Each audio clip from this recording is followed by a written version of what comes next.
Welcome to another episode of Another Goddamn Horror Podcast presents The Grindhouse. My name is Jonas Barnes. I am the host here tonight. This is just me and a guest. That's what you guys get with this one.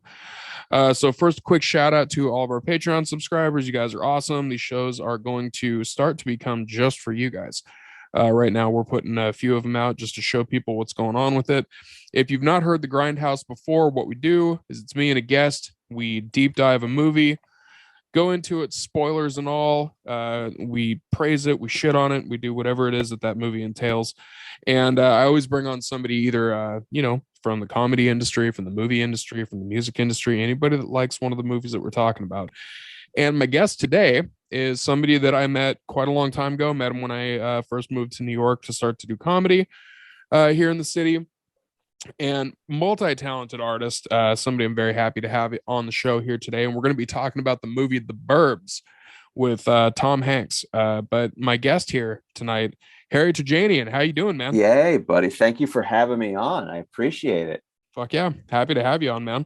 So for anybody that has not heard of you, tell everybody a little bit about yourself, who you are, what you do. I'm a stand-up comedian and broadcaster and podcaster, I guess, as everyone is nowadays, writer, everything. You got to do everything now.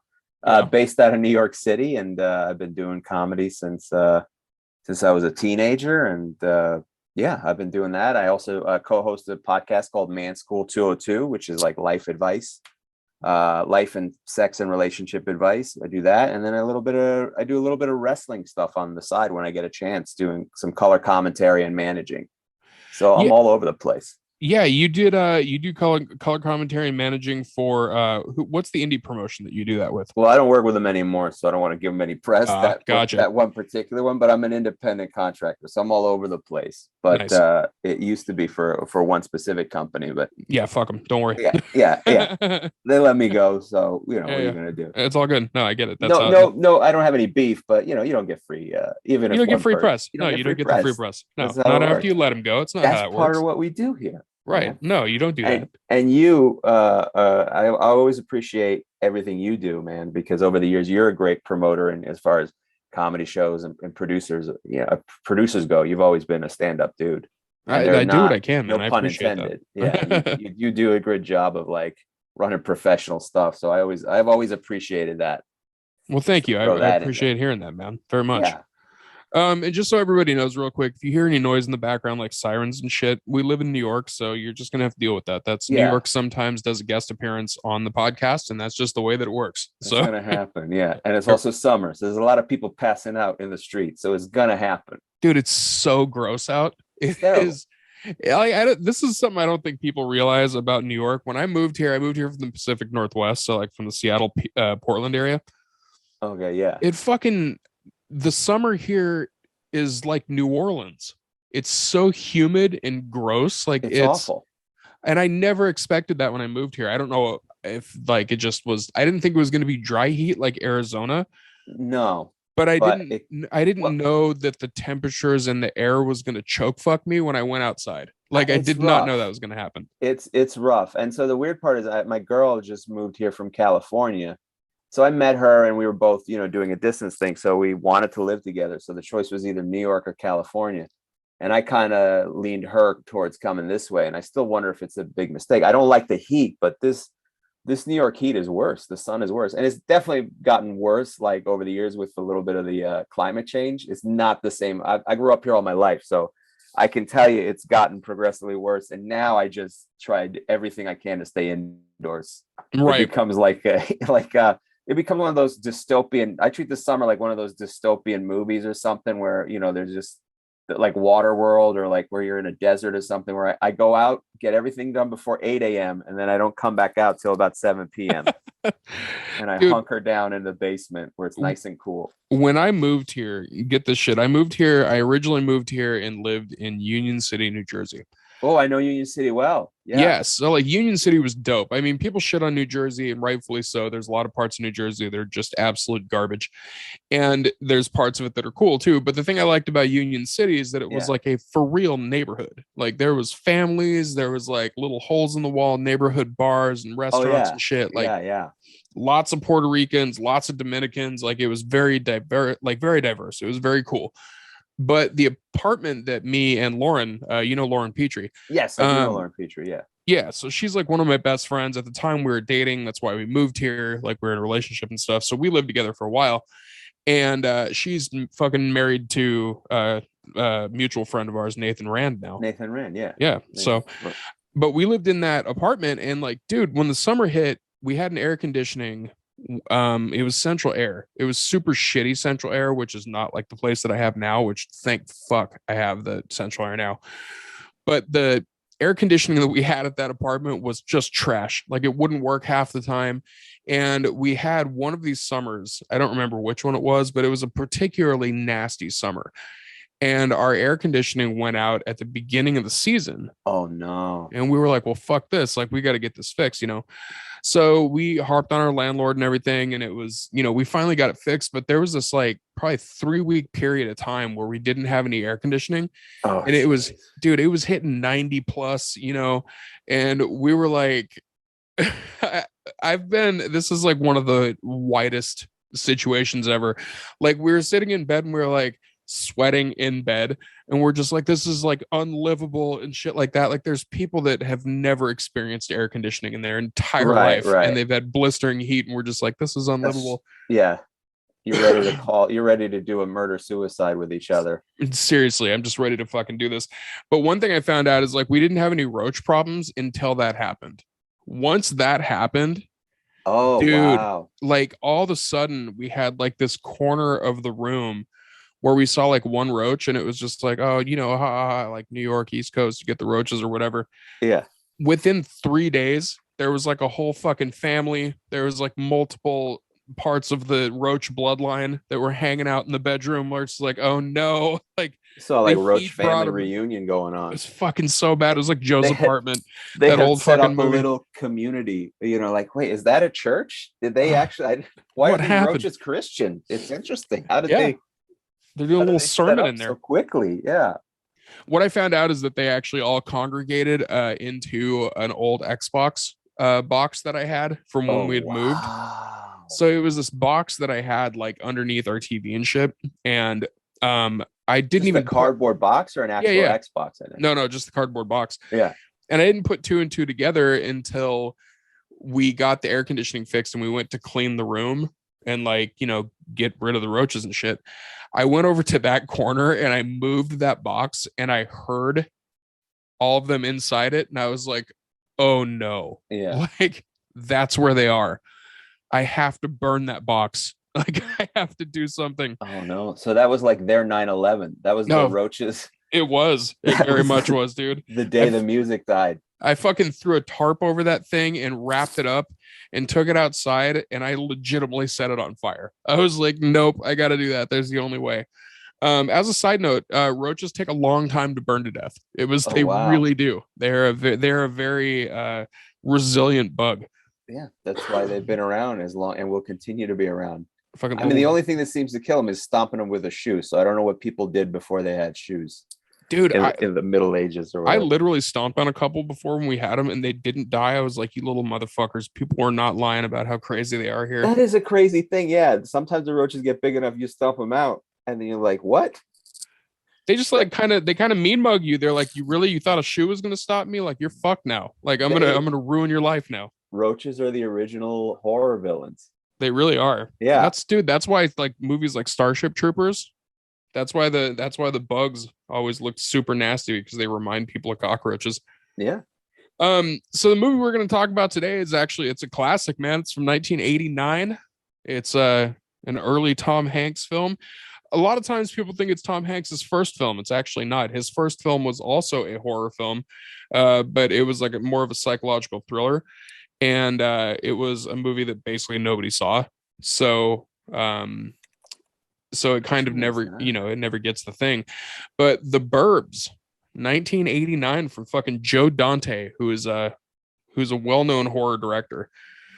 So why did you pick The Burbs when we were talking about this? What was that one stuck out? It's interesting because you asked me to do this the podcast, and I wanted to confess, like, I'm not necessarily a horror guy. It's not my favorite genre.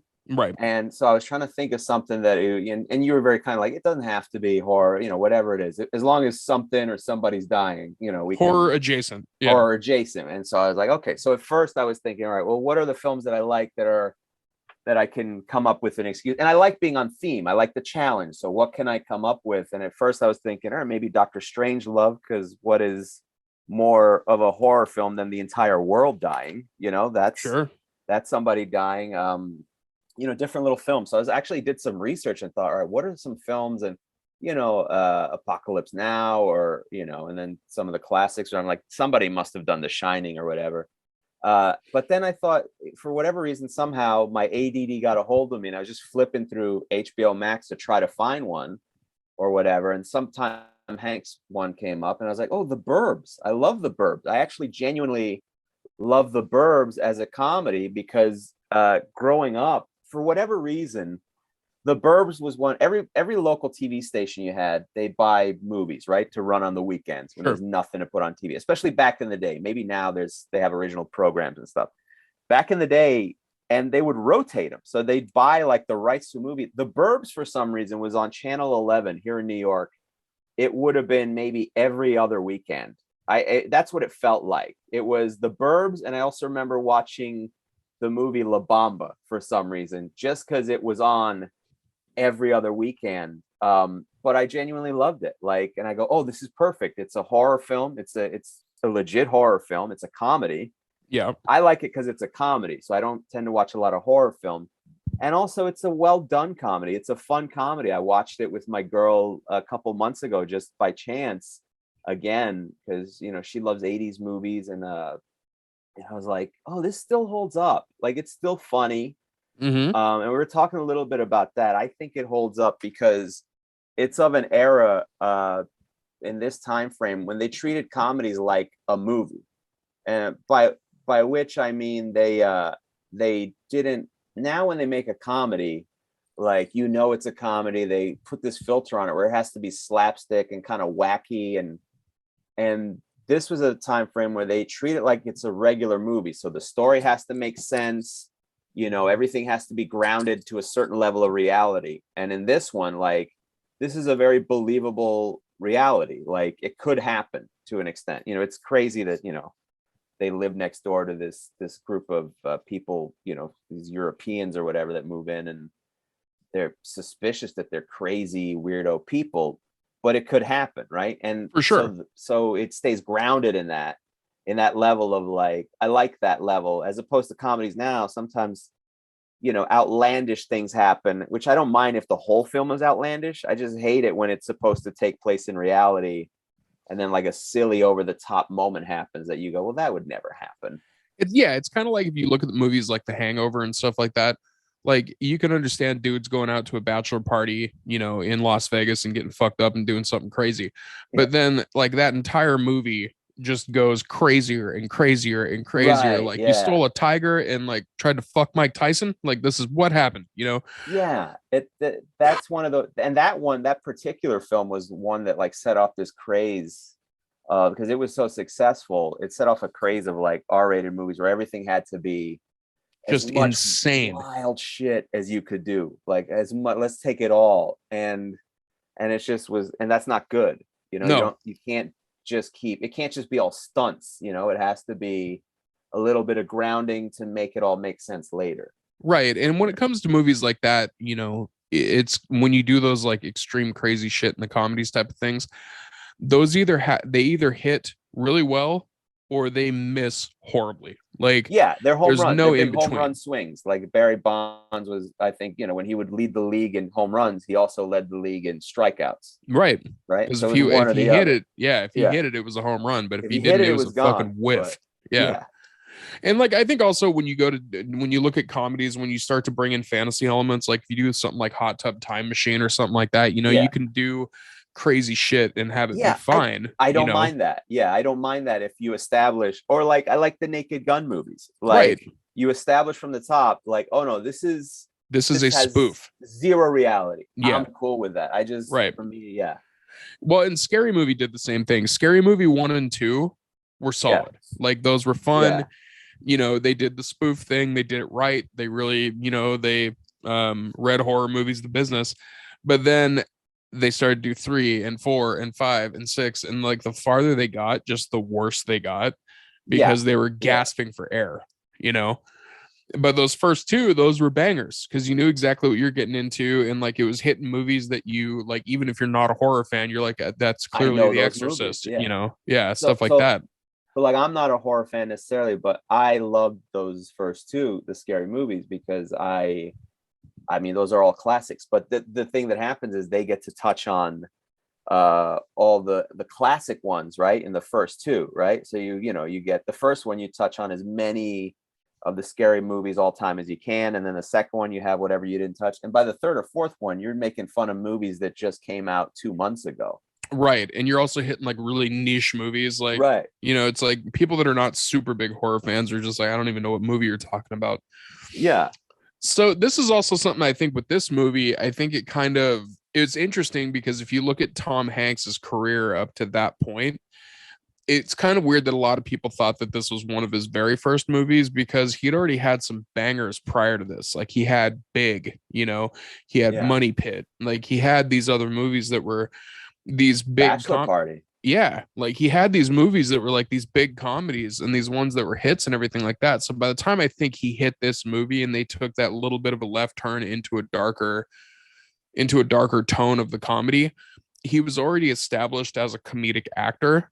So he was perfect for the lead role in this, because he was up against some heavy hitters, you know, in the movie. You got Carrie Fisher, you got Bruce Dern, fucking Corey Feldman, of course. You know, Corey Feldman was all like at that time, especially before we knew him for today's Corey Feldman, before it became kind of a jokey Corey Feldman guy. Like, and he's solid in this. Like his role in it as like the you know, the kind of surfer nudnik kid, you know, right? Like he does it. He's perfect in this. Yeah, it's a lot of, and that's what I like about it too. Bruce Dern is perfect, and this is the crazy, like, I don't know if he's I forget if he's ex-military or not, or wannabe military, but he's a straight up like 2022 conspiracy theorist too. Like, yeah, that's so funny. He's such a relatable character, even in today's day, because I feel like Bruce Dern's character in this movie was like one of those dudes that would have been an Alex Jones fan. Oh my God, Bruce Dern would have been, his character in this movie would have been at the at January 6th, would have been trying to get into the Capitol. 1000%. And also, dude, I was looking at this and I was like, this movie's from 1989, and Bruce Dern still looks like he's 92 years old. Like, oh yeah, he's always looked the same. And he was like 54, I think, in this movie, because I always forget that he's damn near 90 at this point, but he's still doing movies. Carrie Fisher was great in it too. Like, just, she didn't have a huge part, but she was, for the part that she had, she was really good at it. So it's interesting. Carrie Fisher gets sort of, people always label just Princess Leia, and obviously that's the biggest thing she ever did. But I mean, she's had quite a good, like a Hall of Fame movie career outside of that you forget about, like being in when Harry Met Sally, like. But it's interesting because maybe smartly, or I don't know if she had to do this, but she, other than Star Wars, she takes on comedic roles and supporting roles. She's never kind of the lead in any of these things, right? But she's great in them. And I don't know if that's on purpose or that's just the nature of the business. She's a funny person in real life, or she was a funny person in real life. Yeah, so you know, sense. I always heard about that, like heard off to the side, that just as a person, like people that knew her personally, saying that she was like totally a jokey, fun, like, you know, funny person outside of the movies. But you're right about that. She never really took on the star leading roles after the Princess Leia thing. And I think that was probably by design, because I don't think, she doesn't strike me as somebody that would like being the quote unquote leading lady. Right. Like, she just never struck me as that type of person. And like, as shitty as a movie as Scream 3 was, her cameo in that movie was fucking hilarious. I forget, what was her cameo in that one? Her cameo in that was she was the one that was the receptionist, or the one that was in charge of all the film archives. And when they went down there, they were like, wait a minute, you look like, and she's like, yeah, I know. They're like, but you're not. She's like, no, I'm not. And like, so they were trying to say like, you look like Princess Leia, but she wouldn't let them say it. Right. And like the jokes that she was cracking about banging the director and stuff like that, like you could tell there was a little bit of truth in what she was saying, but also she was sensationalizing it too, and she was having fun with the part. Yeah. Well, she And did a one-woman show that was pretty good. I hadn't seen it in a while, but I think Driven to Drink or something wishful about drink, it was wishful drinking. Yeah. And it was great. She was always one of those ones that I found super interesting because like with me, because you know I've been going through like recovery and stuff like that from alcohol abuse and all that shit. Yeah. Like that's been a big part of most of my life. When I saw that show, I was kind of taken aback by it because I always knew that she, you know, I always knew that she tended to get fucked up. But when I saw that show, I was like, oh man, it was way worse than I thought, you know. But it was also hilarious. The stories that she was telling, how she pulled off the show, like weaving in almost like sketches a little bit along with the just spoken word stuff. It was really cool. I gotta find it. I haven't seen it in a while, but she was very funny. I remember. I think you can actually, I think if I remember correctly, it's actually available on HBO Max to just watch. Like, I think it's still in the archives. I think that's one of the ones that they still put out there. I got to watch that one and the Mike Tyson one again, because I like one-person shows by people who aren't comedians. Sure. I'm always fascinated by that, you know, what you can do with it. Yeah. One of the other... it is on HBO Max. Perfect. The other show that I do with Lauren, the Traumedy Hour, we had Kelly Carlin on that show. Oh, yeah. Yeah, and she did a one-woman show that if you haven't seen it, you never will be able to because she's never going to do it again. But it was called A Carlin Home Companion. And it was very interesting because she really dug into being the daughter of George Carlin and like the part of his life that you didn't get to see because it was stuff that was not necessarily within closed doors, but it was stuff that you would only see if you were close to him. And like the stories were fucking wild, just absolutely wild, but she was performing them. And she's a spoken word artist, but she's by no means a comedian. Yeah. You know, and she was telling stories about him like getting coked out and shooting shotguns at the Baldwins and shit. Like it was a crazy full story. You know, I want to hear that one too. Yeah. And so yeah, when we had her on there, she's one of those people that when she does actually do any kind of spoken word performances, she's great at it. You know, obviously she comes from the Carlin stock, so she knows what she's doing. But yeah, for somebody who was never a comedian, her comedic timing is just absolutely amazing.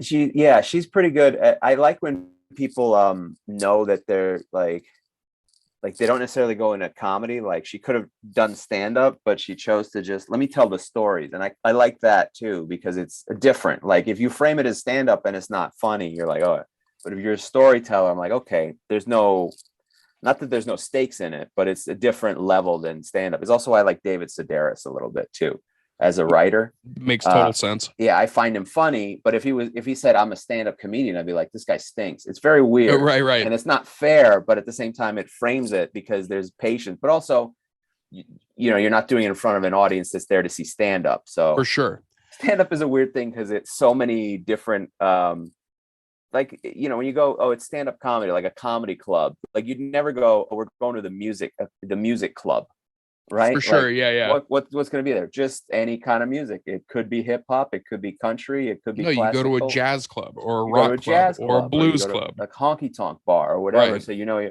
but comedy is the only thing that it's all together. So a guy like a Todd Barry or somebody who's you know, like a Stephen Wright is also on the same bill as, you know, Robin Williams in theory. Right. Someone who's a wordsmith versus somebody outrageous. Yeah, and that's also I call that like the Hannah Gadsby effect, because and the only reason I say that is because first off, I'm not a fan of Hannah Gadsby's material. Like it's just not my thing. But when people shit on her show, her original show, yeah, they were like, this is fucking terrible. It's not funny and blah, blah, blah, blah, blah. And I'm like, well, it's not. But also, like, if you watch that show, that's not a comedy show. Like that was a spoken word performance for sure. And if you go like, it's just like, if you're into what she's talking about, that was a very good spoken word performance. And then she did a second special that was called Douglas, I think. Yeah. It was very much stand-up based. And they were stand-up. Yeah. And they were two very different things. And if you were to look at that first one as a stand-up special, it was dog shit. Like there was no stand-up to it at all. It was just How do her you? telling fucking Uh, stories. it's interesting because the I actually didn't mind when I first saw it because I heard a bunch of stuff about it. So I go, all right, let me see it. I have Netflix. I'll see it. I'm a big spender in life. I've done well. Um, and I go, all right, let me see what it is. And so for the first half hour, she's just doing jokes, right? And they were all right. I don't think it was bad. It's not my favorite, but it wasn't bad. Like I could see, like, Right. oh, she knows how to do comedy. So I was like, all right. And then it take like 30 minutes in, it takes a hard right and goes Yeah. into like just the spoken word and the trauma. And I agree with the thing of like, I don't have a problem with it. It's just not comedy. It's not a comedy Right. special. That was not a comedy performance. Right. It was just straight up, it was spoken word. So when people shit on her as comic, I'm like, well, if this is all you've seen of her, then you haven't really seen her be a comic. Yeah. You've seen her, be this. And then, like I said, Douglas came out and it was like, it was straight up stand up. And again, not necessarily my vibe as far as what she was going for, but you could tell 1,000% that it was fully stand up. Right. And I think, The Douglas one. yeah, yeah.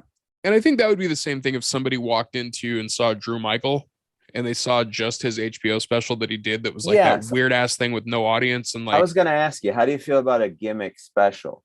I think a gimmick special is okay if you know that you're walking into a gimmick special. So if you look at somebody like Bo Burnham, like Bo Burnham Right. is fucking brilliant. He's brilliant, Right. but he's also got music and sketch, and he's also got some stand up, and he's got like, so all these things. So his is like a multifaceted performance, but it's all comedy based.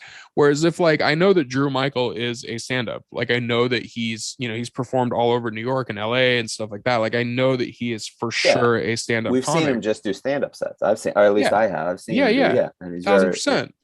Yeah. But if you walk into his HBO special not knowing who the fuck he is, and you see him doing this weird thing inside of a box where he's talking to nobody and he's telling stories about his girlfriend and shit that don't really have any comedy to them, it's just him kind of, barfing out the trauma, which is fine. Like I'm all about that. But like if you walk into that, you're like, this guy fucking stinks. And it's like, well, he actually doesn't. He doesn't, but it's a different setting. Yeah. Yeah, you have to know what you're walking into. That's like, I think gimmick specials are totally fine as long as you don't catch people by surprise with them. Like, let them know that they're walking into something fucking weird. Like, if you can do that, that's fine. Like, just give them kind of a heads up that like this is gonna be a little bit different. Yeah. I'm fine with it as long as you do that. What was the thing I saw that I was gonna? I never mind. It slipped my mind. It was not a gimmick special, but it was another gimmick thing. Never mind. It'll come to me. That's totally fine. Yeah, it's I like. Oh no, I know what it is now. Sometimes, so when you're trying to do different things, sometimes I have to try to go, am I being an asshole about this, or am I not growing with the times?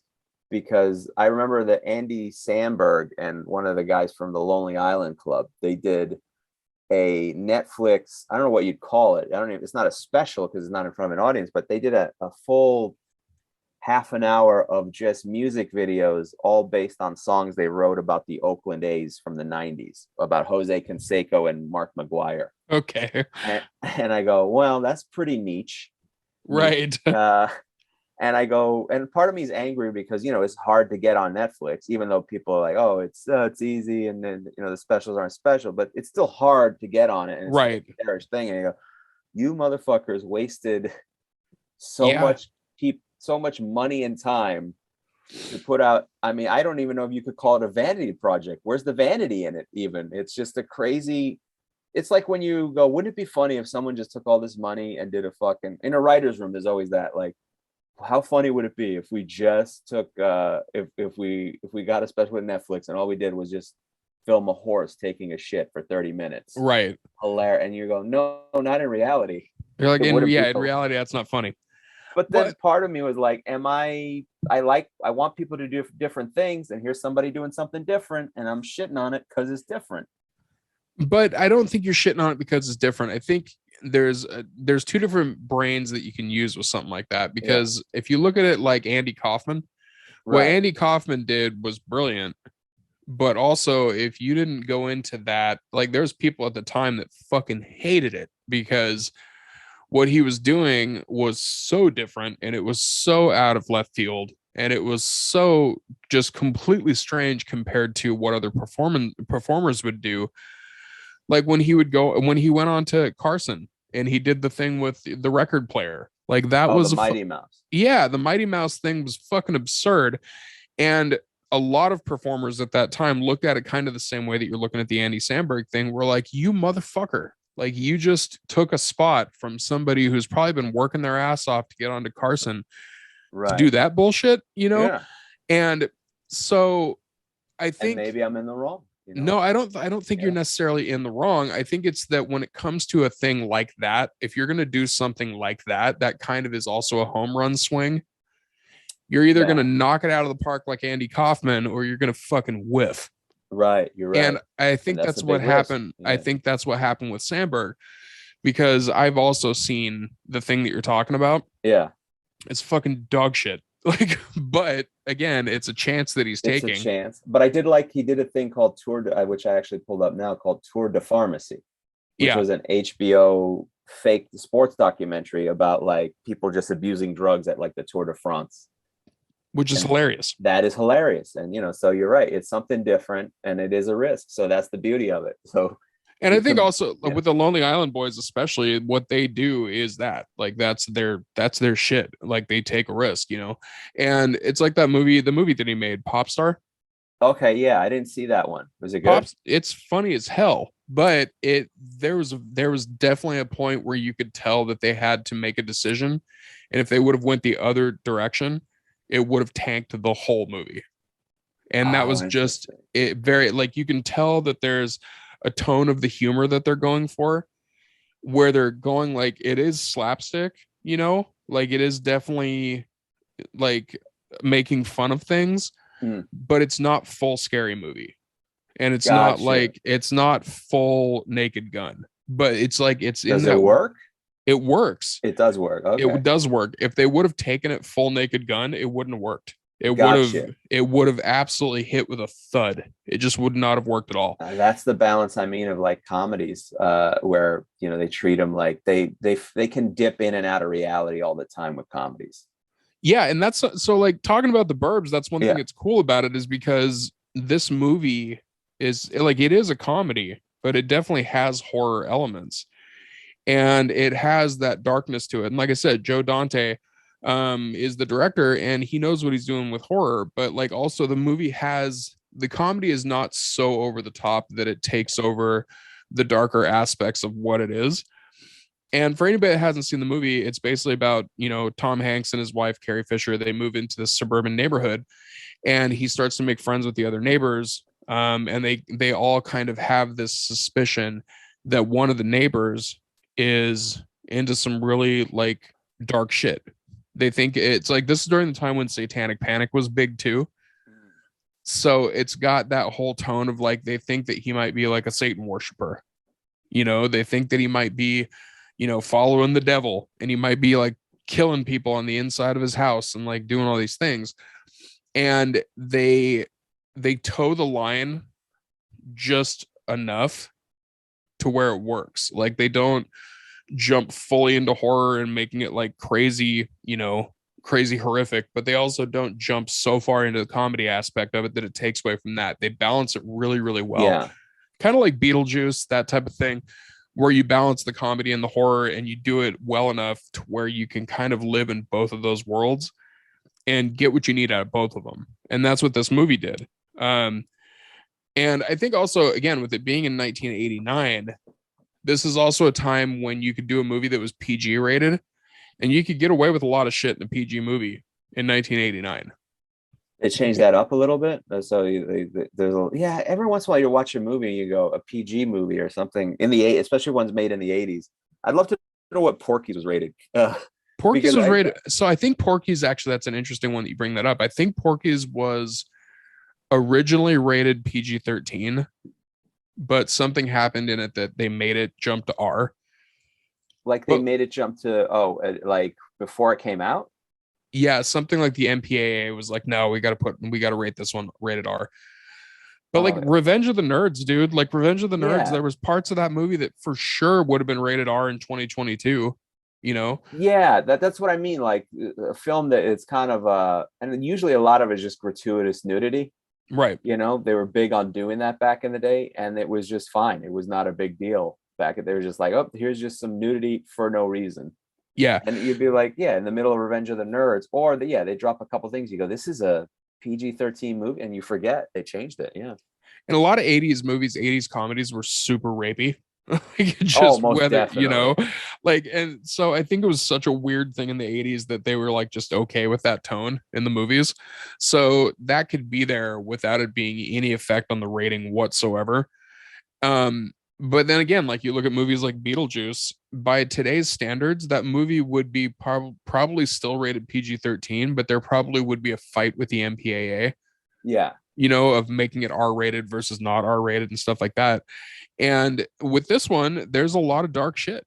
Like, especially as you get into the third act of the movie and they start getting into the stuff that's like a lot more fantastical about it, which is not, it's not even fantastical. I say that, but it's not supernatural. Like, there's nothing about this movie is in the realm of supernatural type stuff. Yeah, there is no supernatural stuff, but the horror stuff, I will say, they treat it pretty well. Like, meaning like it looks gruesome when they get into it. It's not a Yeah. ton of it, but whatever But when little it's bit they there, do, yeah, it sticks. it sticks. And also this, I have to bring this up. There's a dude in the movie who's a character actor. His name is Rick DeComan. I probably butchered his last name, but he's Tom Hanks's pretty much best friend in the movie. Yeah. That dude looks like great value Tim Dillon. Like Oh my straight up. goodness. Yeah. Like I was Yeah, when I he was watching the movie does. today, I was like, that looks like fucking Tim Dillon, but like, the lesser version. Like it looks like the B movie version of Tim Dillon. And I mean, he also looks like a guy who I would think is one of the like the lower tier Murray brothers, but he's not technically a Murray brother. No, he's in that But weird gray area of a potential Murray brother or maybe a Baldwin, but we're not quite sure. Like yeah, not he's just one. top tier though. No, Not definitely top not. tier. He would be like the Uh, Billy Baldwin of the Murray family if he was actually in there. yeah, I think he would be. Well, who do you rank as the lowest Baldwin? I mean, Alex number one. We've For established sure. that. That's for sure. At this I point, think you go Billy is number two, right? I mean, he still works here and I there. would say probably Billy, yeah, because Stephen Baldwin's got to be the third. Yeah, even though, yeah, Steven, and then there's Danny. So he would be in between I don't Danny, even but remember Danny oh, Baldwin. I don't know what he's done. I remember the things I remember. I remember a Law and Order or something that he did, I believe, and Oh then fuck, you're right. I remember him playing the character in the movie in The Sopranos when Christopher writes a movie and it's clearly based on Tony Soprano. Okay, Daniel fuck, you're Baldwin is right. the guy who's playing Tony Soprano, but not Tony Soprano. Right. I know That's exactly all I what you're remember talking about about now. Daniel Baldwin. Yeah, fucking. You know what else Daniel Baldwin was in the last time? Come to think of it, because I'm thinking horror stuff now. He was in a John Carpenter movie called Vampires, and Okay. he starred opposite James Woods, and he was like the second. He was fucking second bill on that movie. There was a time he was, He hasn't done shit for a while. I He guess really he hasn't. hasn't. Although he has some stuff in pre-production, supposedly. A lot. I mean, there's wall-to-wall pre-production over here. I've never seen somebody with so many things that So are many in pre-productions. pre-production things, and then a couple post-productions. But yeah, no, well, no, he's done something. I guess he was on like I don't Hawaii Five O for a minute. I don't know. You know what? I think it's just that we forget that he was, because the other Baldwins, honestly, I think probably Daniel Baldwin has probably done more than Stephen Baldwin has. Oh, definitely. I think Stephen Baldwin stopped acting. I think, no, actually, you know what I think? I think even worse. I think Stephen Baldwin started acting in Christian movies. Oh, one of those. Has anyone done that as far as a horror film? Because that would be fun to do. One of those Kirk Cameron, The Reckoning or whatever they call them. The Left The Behind ones where movies like and shit. the Left Behind series. Yeah, the Yeah. Left Behind series where I guess all the sinners are left behind. Yeah, dude. Every Kirk Cameron movie is a horror movie, whether it wants to be or not. He would do these things I remember back in the day where he would do like back when Girls Gone Wild was big, right? I don't know. He started doing this at the same time, and maybe it was a reaction to that. He would go to the beaches, like, wherever spring break was, and these people would be dancing, and these chicks, you having fun? Yeah. You're drinking a lot? Yeah. Are you worried about being, you just do a Man on the Street. Are you worried about being left behind when the reckoning happens or whatever? Like, wait, what? Like, What were you talking about? they had no idea they were in on a Christian thing. They thought they were just doing like a Girls Gone Wild or Man on the Street thing. Right, just thought they were fucking around. They're like, nope, Yeah. this is about Jesus. That's It's what it about was. Jesus. Like, oh man. It's like, you got me, you son of a bitch.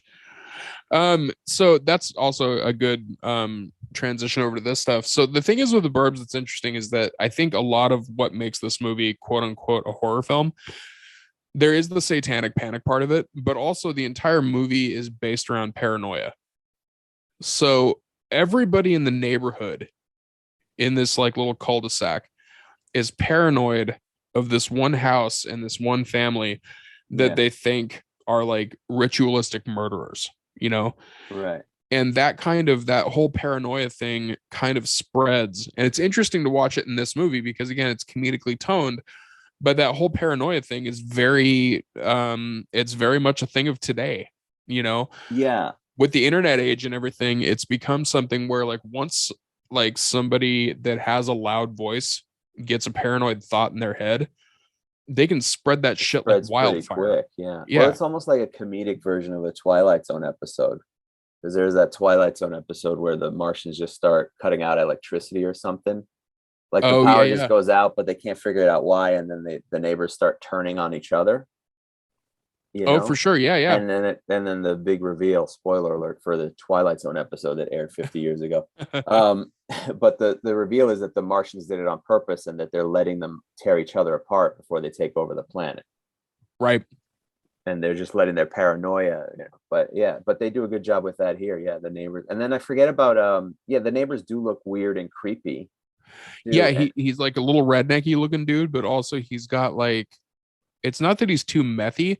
He has like an almost not like full-blown zombie, but almost like an undead type of look to him.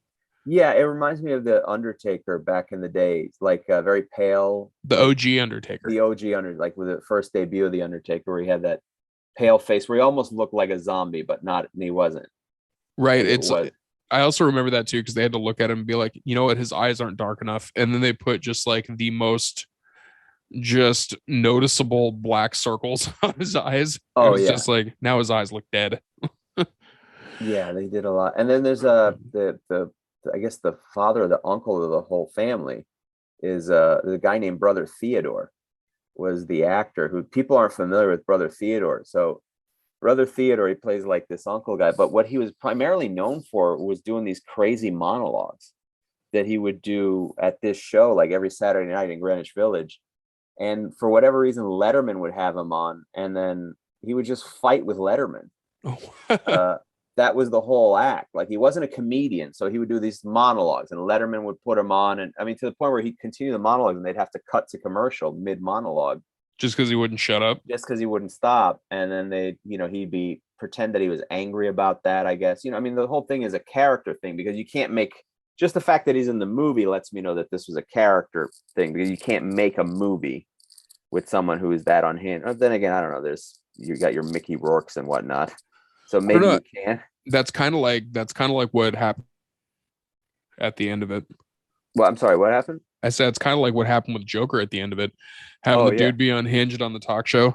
Oh yeah, letting it go crazy. Then it goes crazy. But Brother Theodore would do these monologues, and he was perfect for this little movie here. So it was great casting. Yeah, and he's a weirdo. I mean, he was on the thing as a weirdo with like an East German guy who was unkempt, and and then Letterman would, make wisecracks about him, like, thanks for dressing up for this, things like that. And then he would shout things like, I should have known better than to bring roses to a fish market. Just weird things like that. And that was entertainment back then, which I miss to a degree because that certainly doesn't happen on any talk show now. No, like, you can't just have the courage to experiment. I guess that's what TikTok is now, and that's what the internet is for. But just the notion of taking this national airtime and experimenting with it, taking a risk and going, let's put on this guy who's a little bit of a nut and see what he does for. And Letterman was especially great for that. I feel like the last talk show host that was good at that was Conan, because Conan had some wild characters on his show. you know, like, and he definitely took risks on the characters that he would put on the show, and not necessarily like the people like as comics or as performers or anything like that, but like the actual characters they would put on the show were, um, you know, like the fucking FedEx Pope. Like, why is Oh, that? when he would do characters, yeah, Yeah, the like, you know, FedEx Pope. yeah, like shit like that was on national airtime, and like you'd be like, all right, I see, like, you know, he would be one that would take chances.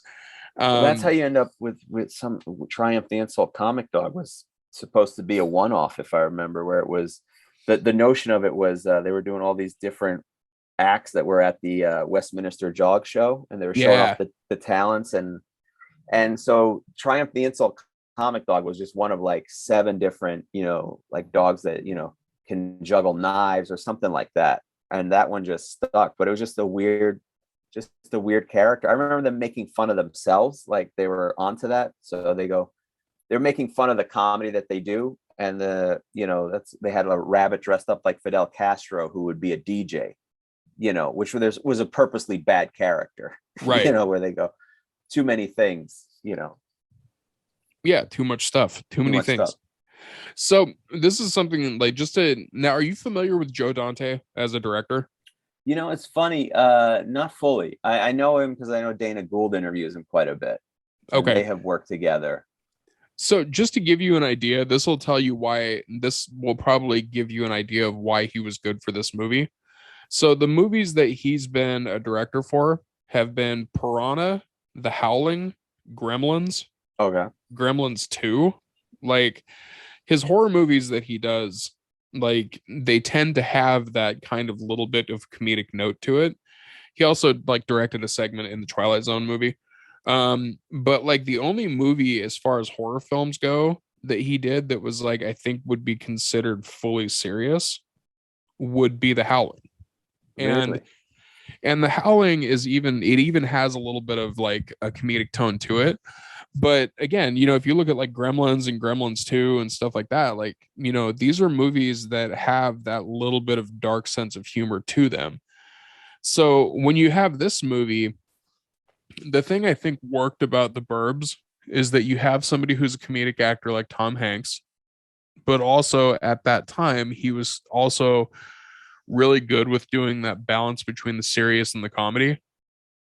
So like if you Yeah. remember watching like Big and stuff like that, like the serious parts that he had to be serious, like it was fucking believable, you know? And that's what I mean, like when you talk about treating it as a real movie, because they do treat Big, you know, the concept is like a big concept. Like, what if you know, were a kid stuck in a grown man's body? Right. And there's a lot of silly stuff that involves, but like, just like, yeah, he'd be scared.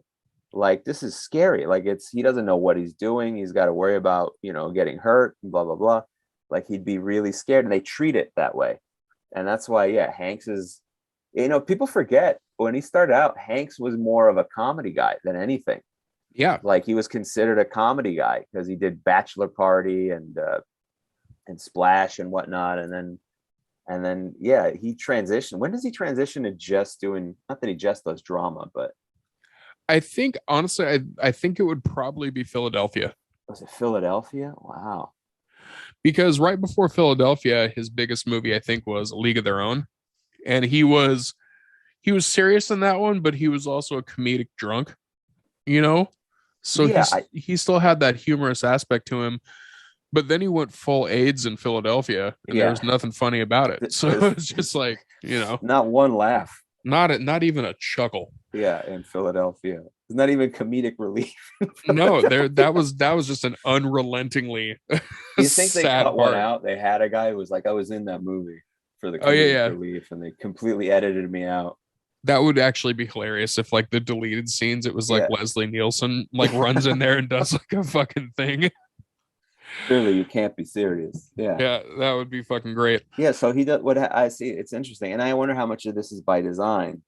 You got the Burbs, Turner and Hooch. All right, that's another one. And they give him these little things, a league of their own. Then he does romantic comedy, so he gets to be serious. That was a transition. Sleepless in Seattle. Yeah. There you go. So Well, he did, also like, so Forrest Gump was right after Philadelphia, I think, right? yeah, he does Philadelphia, Forrest. He goes on that epic run. I don't know if anyone's had a 3 in a row like this, but Philadelphia, Forrest Gump, and Apollo 13, 3 in a row. Fuck. 3 in a row Oscar nominations. He went 2 out of 3. Just And bang, bang, bang. and then he does Toy Story after that. How's he gonna have those three bangers and have two of those movies have an AIDS thing going on? You got That's true. Philadelphia and Forrest Gump, and both of them have an AIDSy thing going on. So he's just like, we're gonna hit And AIDS on you the know what first two. though? Those are the two that won. So we Yeah, all yeah. Apollo 13, no AIDS, no Oscar, bro. No, Sorry, no space AIDS. We did not no get any space space AIDS. AIDS. Oh, I hope we don't end up getting space AIDS. But if we do, this will be the generation that gets it. Oh, for sure. It'll be If something we, like somebody takes a fucking SpaceX flight up there and yeah, like, well, listen, we found a yes, bunch of that'll be what it stuff. is. That'll be exactly what it is. Yeah. We found a bunch of shit up there and also space AIDS. We're real sorry about that, but here you go. Oh my Zero God. gravity, Thanks, zero Elon gravity Musk. space AIDS. Great job, Elon. Thanks for the space AIDS. You fucking dick.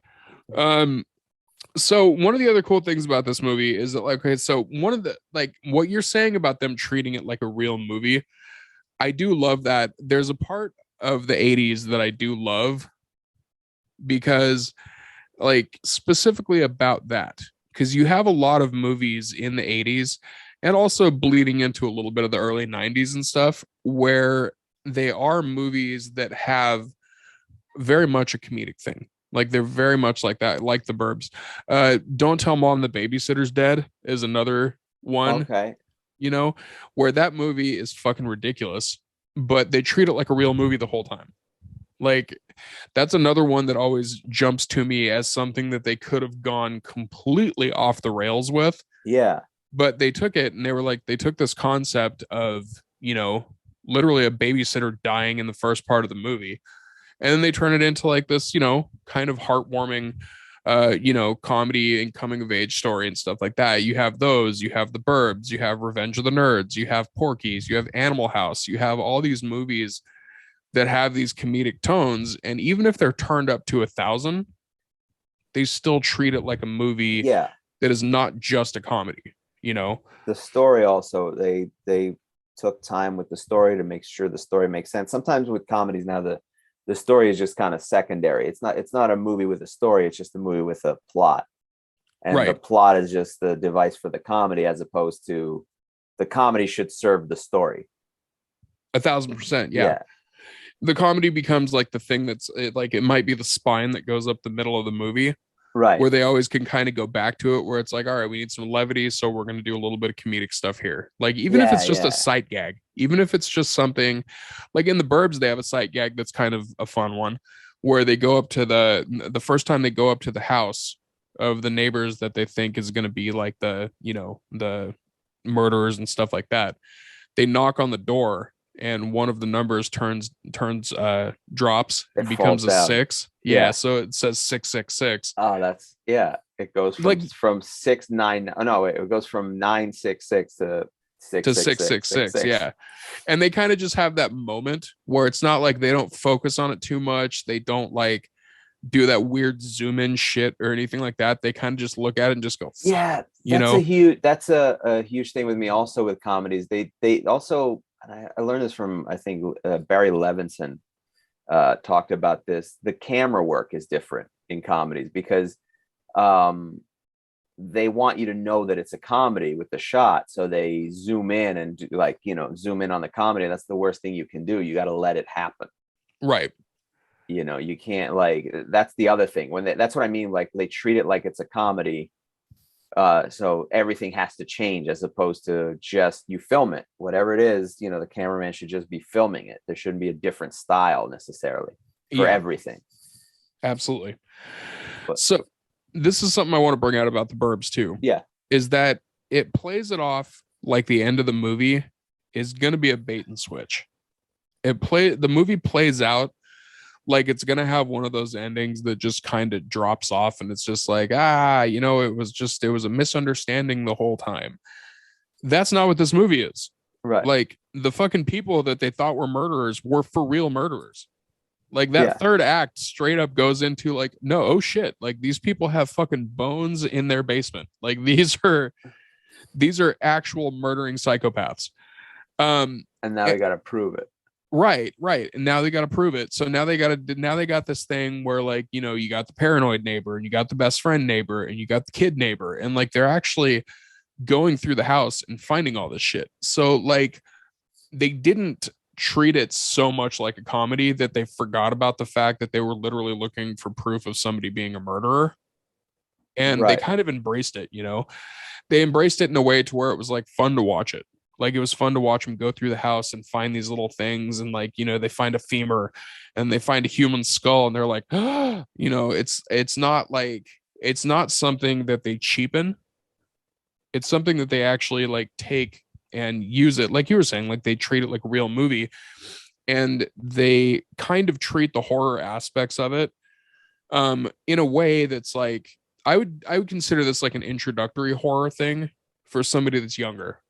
Like if I was growing up in the 80s and it was like, Oh, you know okay, what I yeah. mean? Like if I was growing up in the 80s and I had a kid that was like 13, 14 years old or something like that. And you want to watch a horror film with them without Right. wrecking them too quickly. Yeah. Like I saw The Exorcist when I was way too fucking young. Oh And my it was God. just like, all right, well, I am afraid of God. All right. Which one was the one that did me in Child's Play? I saw it too young, and that's terrible when you're a kid. The Yeah, Child's Play would one fuck you up. It's creepy. Child's Play is creepy now. It super is. Yeah, and so as a kid, you're like, oh my God, this thing that is your same size, but it's murder, and also like a kid gets attacked in it. It's scary. Fucking brutal. That's brutal, and for a kid to see that, yeah, for a kid to watch that movie super young, that's definitely a brutal one. But yeah, that's what I liked about this one. They treated the horror, respectfully. They treated it that way, and they also knew that they were within those PG-13 guidelines. Like this movie was rated PG, but it had some PG-13 aspects of it for sure. When they start pulling out like bones and stuff like that, but they treated it with respect. And then by the time the end of the movie comes along, it's like it's got a resolve. Like there is a resolution to what they were doing the whole time. And it didn't have like that cliffhanger ending. It didn't have any of those things that like they tried to trick people like, we're waiting for a sequel, so we got to put this fucking weird ending at the end of it. Like straight up, no, like there was resolution. Like these people were actually murderers. They actually got arrested. Like, they wrapped it up with a nice little bow. And one of the things that I thought was cool is that Corey Feldman was kind of like the last man standing. Oh yeah. In the sense, like because Tom Hanks was like, all right, bud, you got to watch over the neighborhood now. Like now it's on you. And I think Corey Feldman was like what, 15 in that? Like he was definitely a young kid, but this was peak Feldman when it was when he was good and not, I guess, I don't know. I don't like throwing around the term crazy, but he seems a little bit. He's been through some shit. Yeah.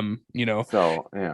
It's kind of interesting too, because when we talk about Feldman, like I'm a Feldman fan, like straight up to this point too. Like I'm a fan of him now because he is still doing what he wants to do. Fair enough. In the face of all the shit that he went through, like I don't think we're ever really going to know the truth of everything that he went through, because even when he did his his documentary movie that he came out with, there was still a lot of holes in what could have happened to him. But it was very clear that he went through like sexual abuse and shit like that. Like, he was one of those kids that is kind of the poster child for what should not happen to child actors. You know what I mean? The worst of it. The worst, yeah. And he's still fucking like, do I like his music? No, not my thing. But fuck it, he's having fun. Like let him do his music, Yeah, I mean, if people are coming out to see you. And he also did a really interesting thing on Netflix that was called Splatter. And it was a short film. It's only like 30 minutes long. Yeah. And he played like a butt rocker that died. And he called all the people to his mansion so he could read his will to them. And it was literally just him getting them to the mansion so he could kill all of them from beyond the grave. And it's a cool little like 30-minute splatter flick, and something that's on Netflix. Worth checking out. Yeah.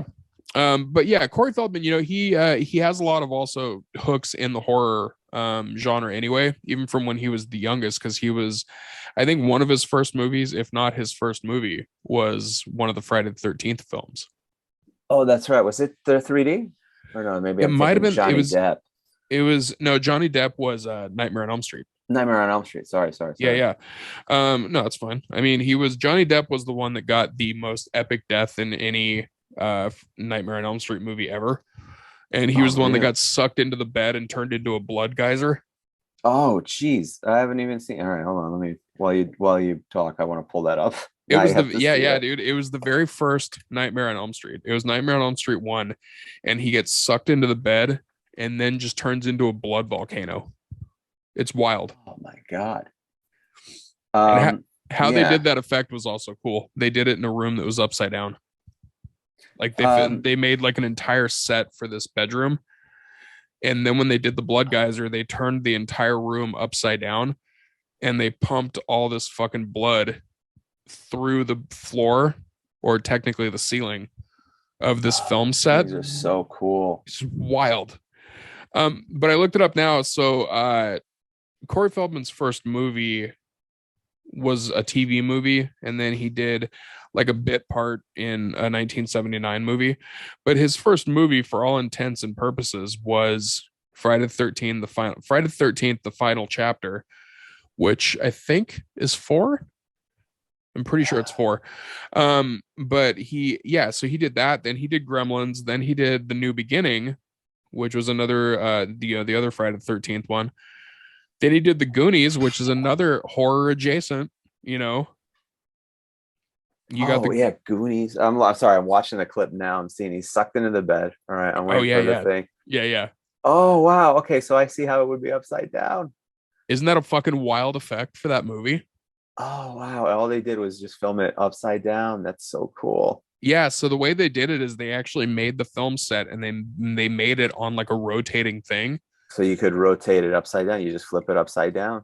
Exactly. So it was just a film set that was built on a rotating set. So that when they did it, they just flipped it upside down. They did that. And that was one of the coolest practical effects things that they had done by that time for sure. But it was so fucking dope.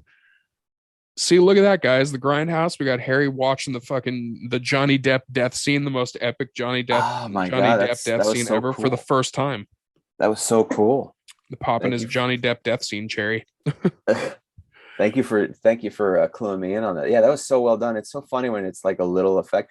I've been to the Museum of the Moving Image, and the thing I do appreciate about horror films are the effects and stuff that, especially back in the day, that you had to use. Yeah, like the effects, makeup and stuff, and the Rick Baker stuff, but they have at the Museum of the Moving Image, they have the big sweater that they used for. They had to make like a big sweater for Nightmare on Elm Street. Now I'm going to say, and I'm going to sound like a novice, for Freddy. Yeah. And so is that thing where there's souls, like if you peel back his shirt, he have a body, he just has souls. Yeah.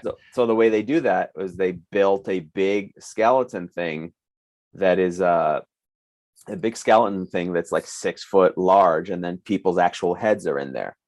So it looks like his shirt, but it's like a gigantic, the size of like half a room. This big skeleton thing.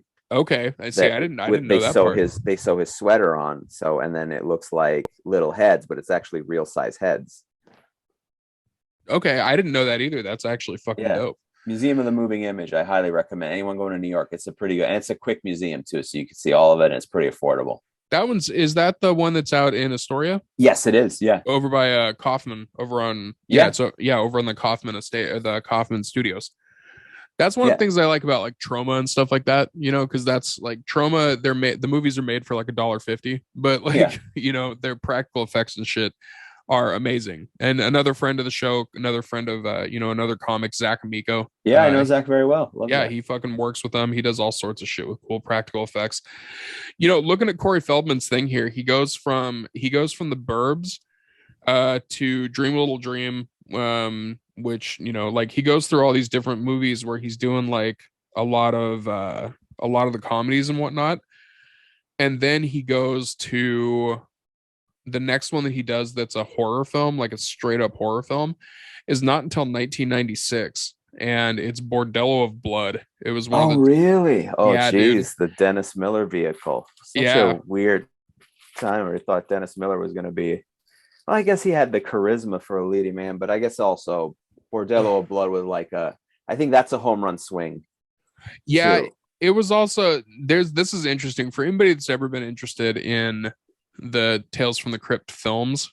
Demon Knight was the first one, and it was fucking awesome.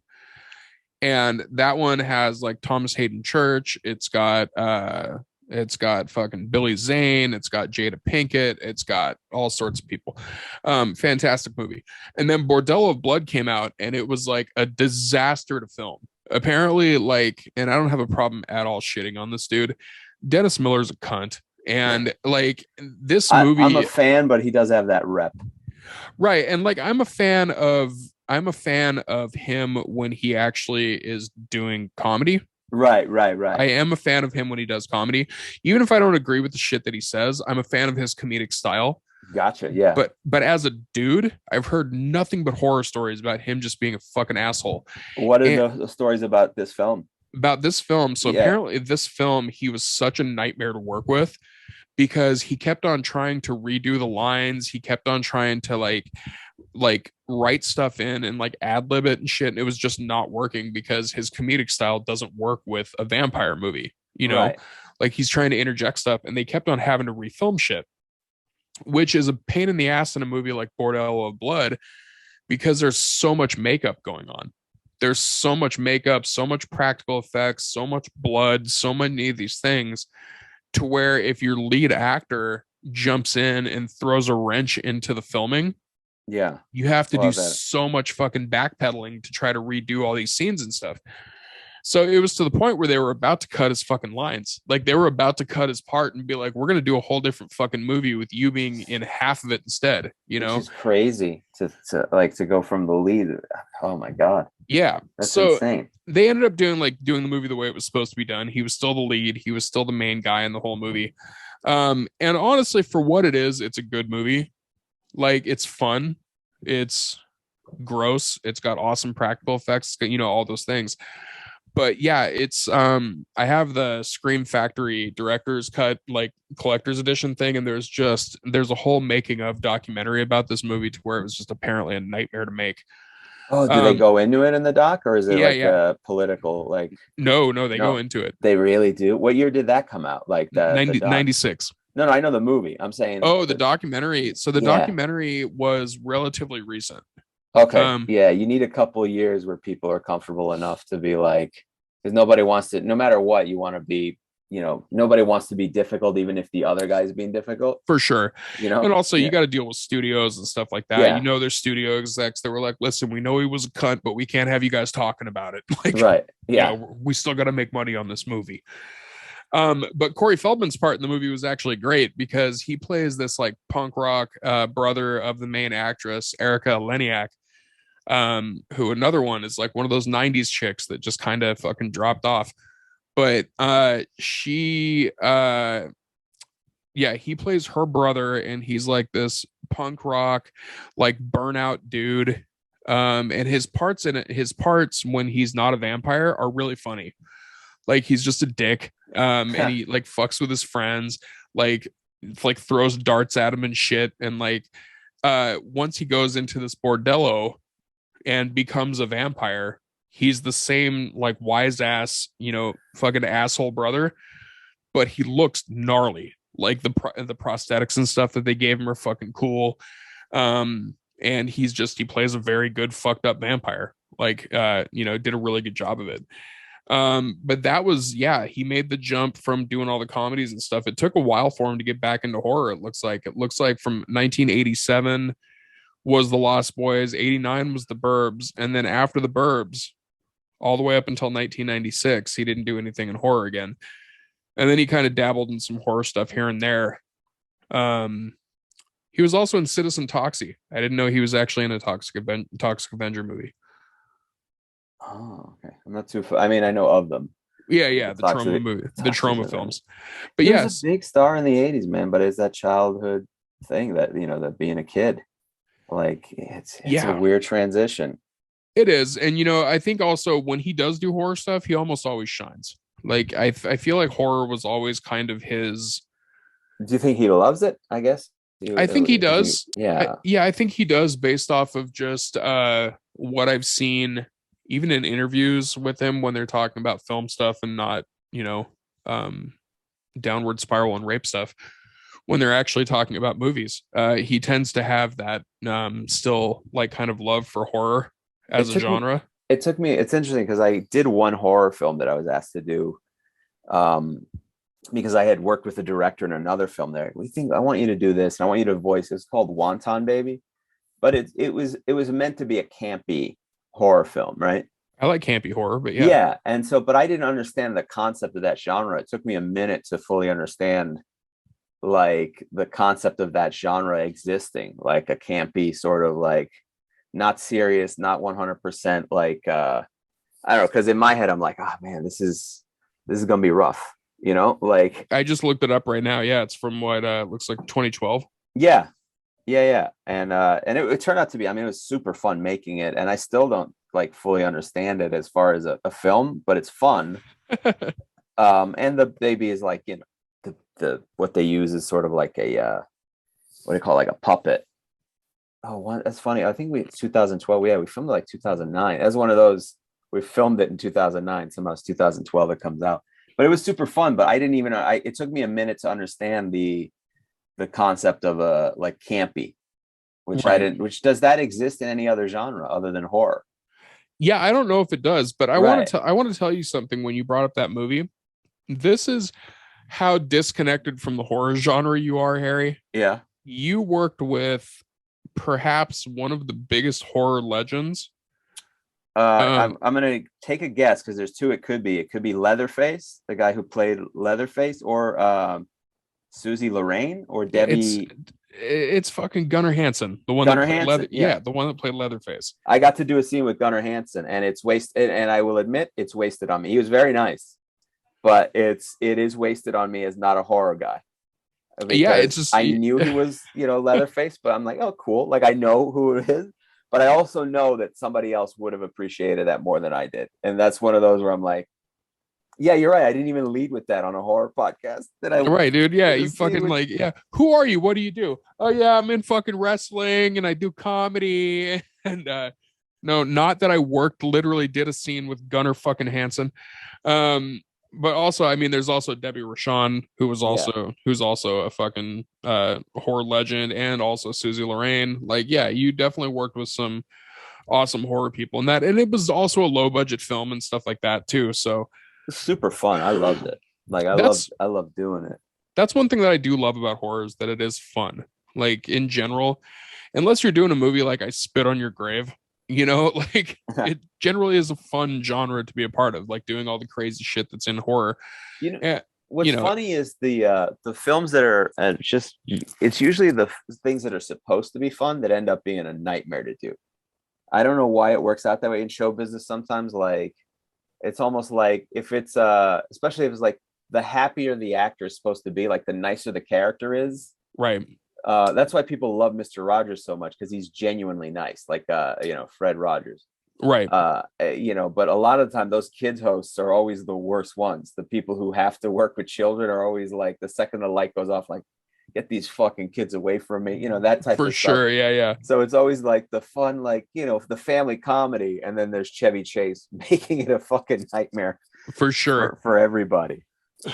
That was one thing that I thought was funny. I read a story about the set of the It remake, and the It 2, the It remake and the It 2 remake, is that Skarsgård, the one playing Pennywise, Yeah. he would fucking terrify the cast. He would get like in his clown makeup, and he would run around and he would terrify the cast. But then the child actors in the first one, yeah, he was very careful to not terrify them. Like he would scare them, Yeah. and they would get scared because they were getting scared by a giant demon clown. yeah. But then after the scene was over, he would like reassure them that everything was okay. Like he would be like, no, I'm just, I'm Bill. Like, don't worry. Like Yeah. it's fine. But That's then a lot better than Alfred Hitchcock, who would he do the thing where he'd threaten to cut, oh yeah, he would yeah, he was- straight up terrify people. terrify the children, especially if you ever had to work with children. I forget that who that was. Spielberg did that too. Oh, did he? Yeah, Spielberg scared the shit out of the children that were on set. That was something he was known for. The thing that was funny about Skarsgård though is that he would terrify the adult cast a lot more than he would do anything with the kids. So the adult cast, he would like, especially fucking Bill Hader. He Oh, scared the Jesus. fuck out of Bill Hader multiple times. Like he would just Bill Hader would be doing his shit on set. He would be like waiting for stuff, and then he would show up right behind him in full Pennywise attire and full Pennywise makeup and like elevator boots and shit. And then he would have his giant hand like come around his shoulder or something, and he would Oh, just freak out. Jesus. He would absolutely lose Yeah, it's an easy one to do. It's like just that. And Miko told me about this with the clown makeup, was that, the real clowns, people who work with children, you're supposed to do the makeup where everything has no sharp edges. It's all supposed to be round. Yeah. Because sharp edges are menacing. And so, of course, Pennywise has the sharpest edges of any clown makes total ever. sense, actually. Yeah. Real quick clown movie shout out before I forget. There's a movie, if anybody's a Kevin Smith fan and a View Askew fan, and you've never found this movie, look up a movie called Vulgar. Oh yeah, I haven't seen that in a while. I forget what it is, but I remember that being completely fucked. Yeah. It's that one, and then Shakes the Clown. I remember were the two big ones. Shakes the Clown is fucked up. Yeah. Around that time period. I remember Bobcat Goldthwait saying he had a debate or something with a guy from like the Clown Association of America or something, that they were pissed off. Wild that's a thing that's actually a thing. But I love that clowns have a union or something, the clowns it's union. Great. The clownsters, is that clownsters? The clownsters. No, Vulgar is a movie from one of the guys that was in Clerks, Brian O'Halloran. The plays one that Dante, right? Plays Dante, yeah. He plays Vulgar the clown, and he's a clown that he gets hired to go to a birthday party, and it's a bait and switch when he gets to the party. It's this psychotic father and son that beat him half to death and they rape him. And then he comes back as a vengeful clown who has now had basically every bit of his innocence taken away, and he straight up just starts murking people. Like he just, Jesus. Yeah, it goes full dark. And it's not a Kevin Smith movie. He didn't have anything to do with it as far as directing or anything like that. I was looking at it, but it is part of the View Askew universe. So it is a Brian Johnson. Yeah, he's Is he the guy who owns this toy store now or whatever? Yeah, That's a shitty way to put it. I know everything has its term, and I always get secret it wrong. Stash. Yeah, that's sort of the comic book store. Yeah. He does a podcast or something too. Okay, that's where I know. I was gonna say, where does this fall into the Kevin Smith category? Yeah, it's so View Askew actually has a bunch of movies that Kevin Smith really didn't quote unquote have anything to do with. Sometimes he was a writer, sometimes he was a producer, sometimes he did a cameo or whatever, but it was never one of like quote unquote his movies. But it was under the umbrella of View Askew, and they have a couple of movies on there that are fucking dark, and like Vulgar is one of them, and there's another one that's called A Better Place. That is an indie film that is a very, very dark movie, and it's a very good movie, but it's made on a shoestring budget and like all those things, so it's definitely one of those movies. I was gonna say, what about the one where the guy turns into a walrus or whatever? Tusk. That was an actual Kevin Smith movie. That's an actual Kevin Smith one, though. Yeah, and that one and Red State, those are Kevin Smith's two horror films. I never saw Red State, and I always meant to. It's a fucking good movie. Is it a good movie? Yeah. All right, I got to see that one. That's so funny. Yeah, I got to see that one. So, well, that one he did a thing where he didn't like release it nationwide or something. He kind of limited release. Yeah, it was a limited release, and even the Blu-ray. Like, if you try to get the Blu-ray right now, it's one of those ones that keeps on going up in price. Like every month because they just don't have any. Like he never did a mass release, huh? Super limited release, and it was kind of one of those movies that he said that he wanted to do a horror movie. And what he did with that movie was he took the concept of the Westboro Baptist Church and turned it into a real life horror film, So it's very good. It's a very, very good movie. But so this has been fun, dude. I want to go ahead and wrap this up with you because I know you got shit to do tonight, and so thank you for having me. Definitely, man. Real quick before we get out of here, the last segment here is called the Meat Grinder. So we're gonna drop a movie real quick that we're just gonna give a quick shitting on. And I think I'm usually not somebody that is into shitting on other people's art, but I feel like sometimes movies are so egregious that they deserve it. Okay, fair And enough. and that's what I'm doing with this. And my movie is the most recent Texas Chainsaw Massacre film on Netflix. It is such a Mm. phoned in cash grab piece of shit movie. And it's one of those movies. It was filmed in Bulgaria. It was filmed on something that there's no question that it is a backlot. Like it straight up is a Ah, film set. Like it has cookie cutter buildings that look like they have no personality to them whatsoever. Somebody literally just said, we need to make a gas station. We need to make this house. We need to make a church, and like they look like they were just fucking cardboard cutouts. And what year is this film? Is this like this recent, year? yeah, like it's 2022 film. And it came straight to Netflix, which I mean, that's fine. Go straight to Netflix. I don't have a problem with that part.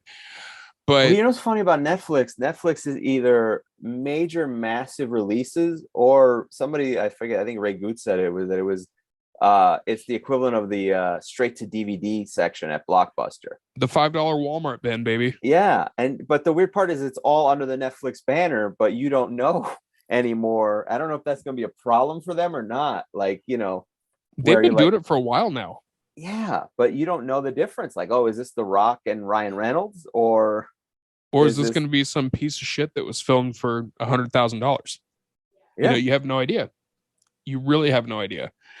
And this Texas Chainsaw Massacre film was so egregious because you're in 2022. They said it was a legacy sequel to the original, meaning that it's going to be a direct sequel to the original.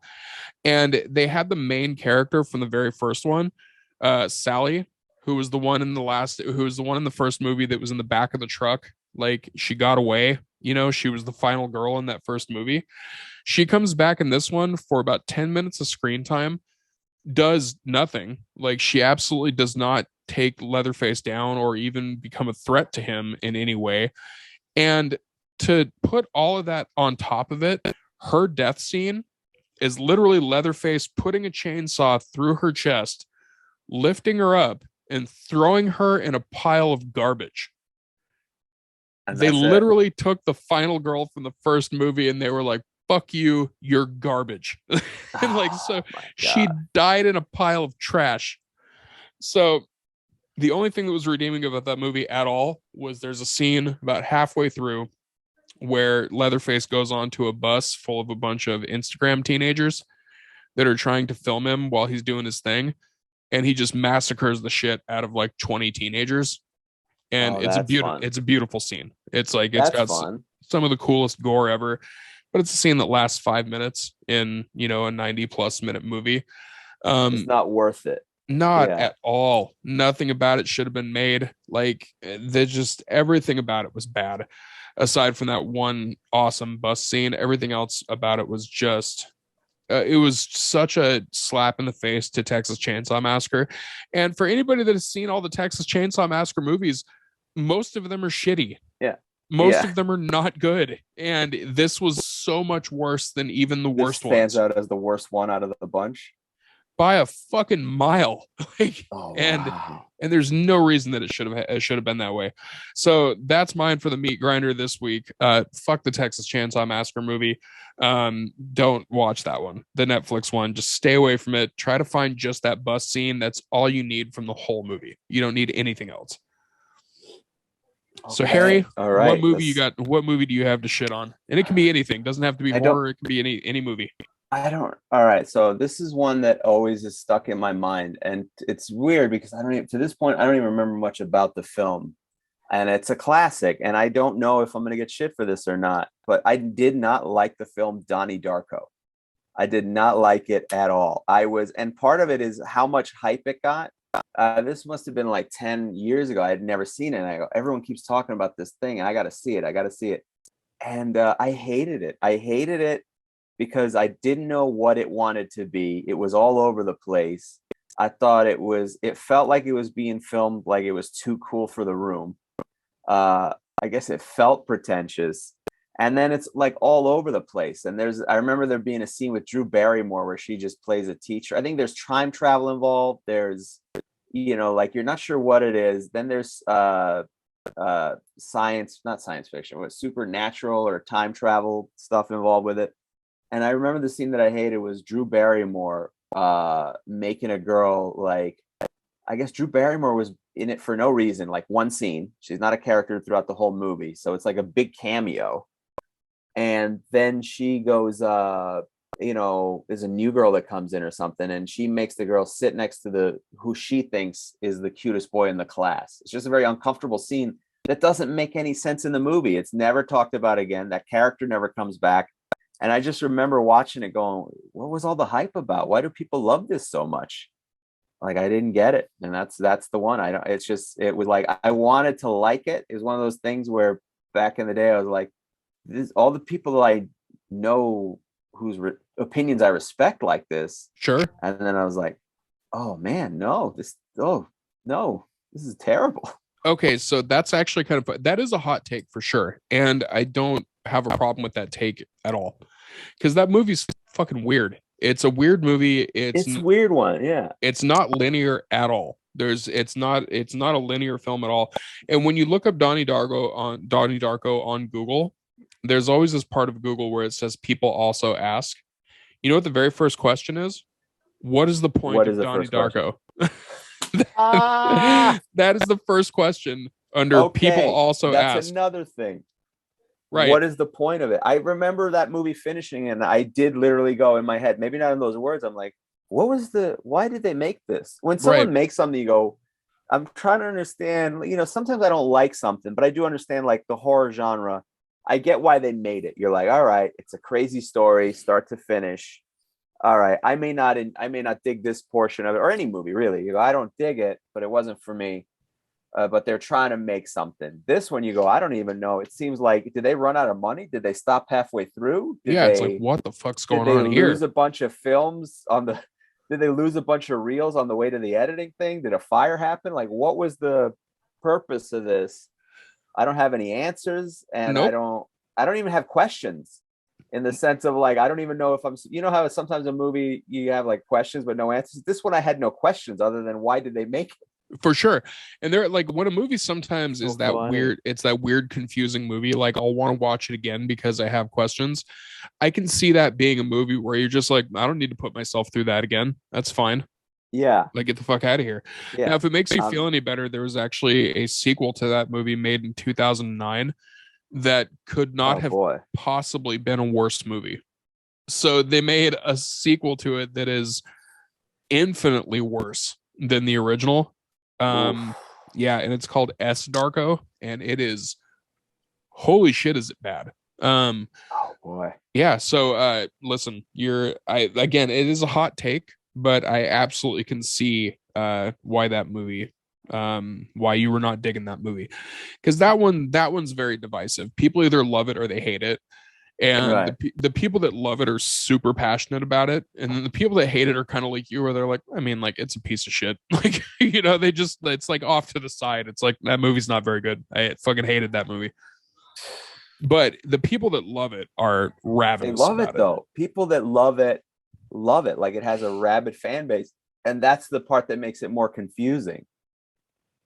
Sometimes that happens. That happens with a lot. Like, I'll give you an example. There's a new movie. You probably haven't seen it if you're not a horror person, but there's a recent movie called The Lighthouse that was with Willem Dafoe and Robert Pattinson. Oh, that looked interesting. What happened with that? That movie got like praised and just people fucking loved it.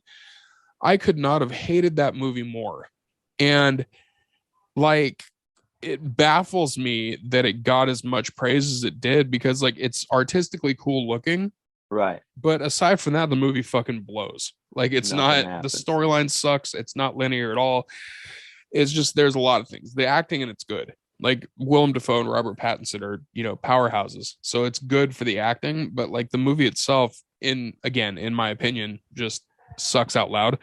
But fucking praised. Like, it got people absolutely love that movie. So I get it. Donnie Darko. To the meat grinder it is this week. That happens. So real quick, Harry, where can people find you?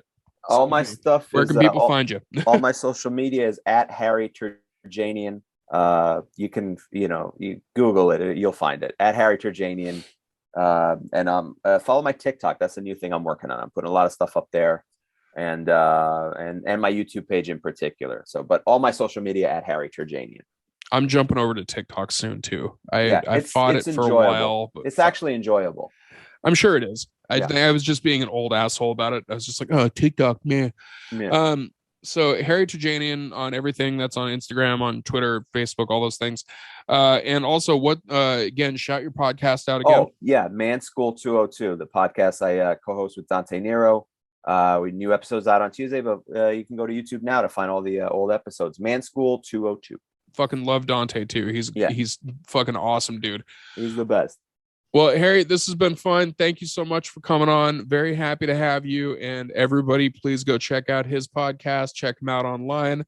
This has been the Grindhouse. We will be back next week. And in the meantime, start some fires and break some glass.